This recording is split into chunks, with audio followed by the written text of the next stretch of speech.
Ele tinha perto de 30 anos.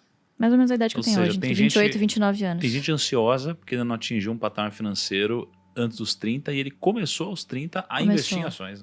E você deu o exemplo hoje, inclusive na live de manhã, que era investir dos 19 aos 26 ali, e a galera que tinha mais de 26, na hora que você falou isso, o pessoal não entendeu muito bem a lógica, começou a se desesperar, o cara falou assim, putz, ferrou, eu tenho 32. Não, olha a lógica que eu falei, Angelo.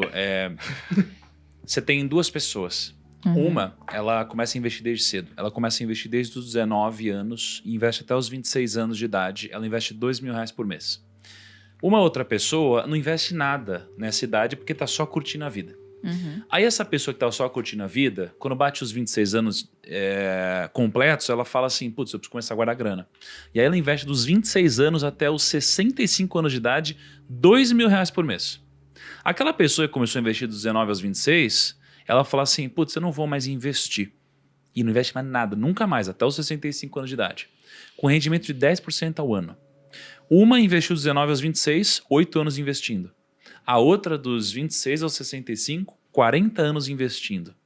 Quem vai ter mais dinheiro?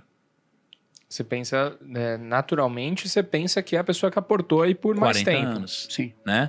Mas no final das contas, a pessoa que aportou por 40 anos... ela vai ter mais ou menos 900 e poucos mil reais.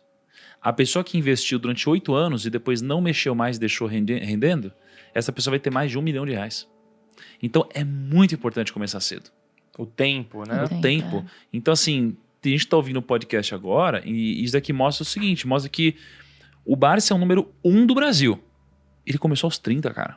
Ele não começou aos 18... não começou aos 20, ele começou a trabalhar, mas não investir. A mãe dele não criou uma poupança para ele, já tem dinheiro investido. Isso, então assim, claro que começar cedo ajuda muito. Então quando você tiver um filho, você tá vendo aqui, pô, faça isso desde cedo.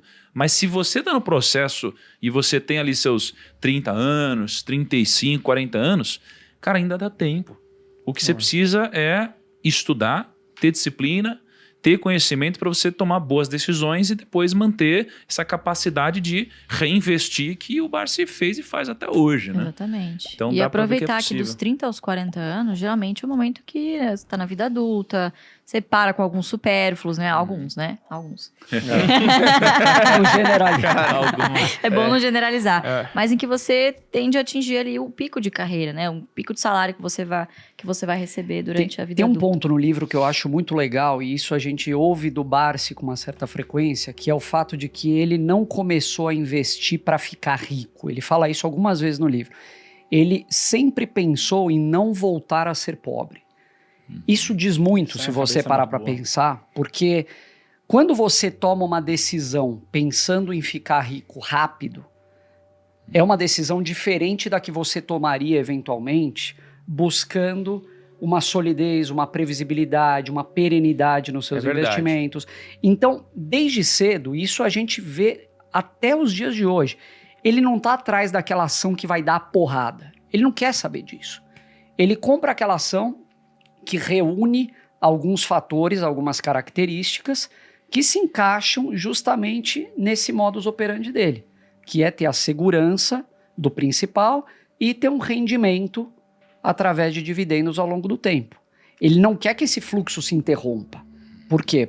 E é curioso, né? A gente fala do Barsi, o Barsi hoje com 83 anos continua investindo para o longo prazo, que é uma loucura.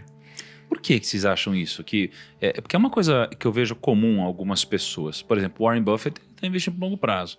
Eu vejo o Jorge Paulo Lemann, cara, uma vez eu tive a oportunidade de jantar com ele, e ele falava como se ele fosse viver mais uns 500 anos, cara, assim, nos projetos que ele investia. Então ele tá pensando no longo prazo. Esse meu jovem não, tá pensando no ontem praticamente, né?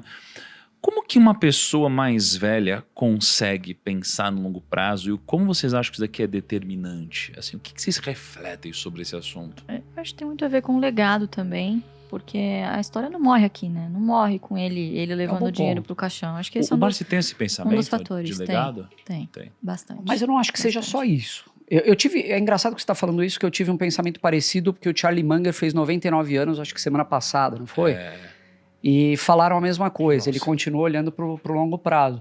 Mas eu acho que é que eles não sabem investir de uma forma diferente. É o que ele fez a vida inteira. Então, e deu resultado. Ele fala, pô, por que eu vou mudar agora? Agora eu vou buscar Funciona, o Magazine Luiza da vez. É interessante você falar isso, porque eles não sabem investir de outra forma. E aí, se você for para pensar, não tem ninguém há tanto tempo assim, com tanta consistência, ganhando dinheiro, que sabe investir de outra forma. Eu não vejo ninguém assim falando assim, não, preciso investir, é rápido, é para eu ganhar dinheiro amanhã, é resgatar, é um trading aqui, ali, etc. Não vejo ninguém fazendo isso mesmo. E tem um outro ponto. Sempre que a gente fala de investimento, a gente está pensando assim, bom, eu vou comprar esse ativo aqui por 10, com a possibilidade de vender ele futuramente por 20 ou dele me gerar uma renda X que venha me prover do jeito que eu preciso. Quem pensa em investimento com a cabeça talvez do Barsi, do Lehman, do Munger, eles pensam muito em não perder, o que é muito diferente. Então, ele vai entrar num investimento onde ele tem uma margem de segurança muito boa e pode ser que leve 2 meses para rentabilizar, pode ser que leve 2 anos ou mais. Ou 10, como na Unipar. Mas ele não quer perder, ele tem aversão à perda. Isso eu acho que é um ponto. É verdade, faz sentido. É porque matematicamente você perder dinheiro no mercado financeiro é muito nocivo, né, cara? Porque assim, se você perde mais que você deveria para recuperar, é difícil depois, né? Porque ó, você perde 50%, Kaique. Quanto que você precisa ganhar para recuperar? 100%. E quando você perde 90%, quanto você precisa ganhar? Uns 900%? 900%. Nossa, é tipo quase. Então, cara, você ter um ganho de 900% é impossível. É muito difícil você ter num curto prazo, né? Nossa, então, cara, muito. se você perde muito dinheiro, é realmente irreparável. Eu acho que essa mudança aí que o Felipe falou de você trabalhar com essa cabeça do medo de perder, ele realmente te deixa mais cauteloso, mais reflexivo, né? Das estratégias que você vai fazer.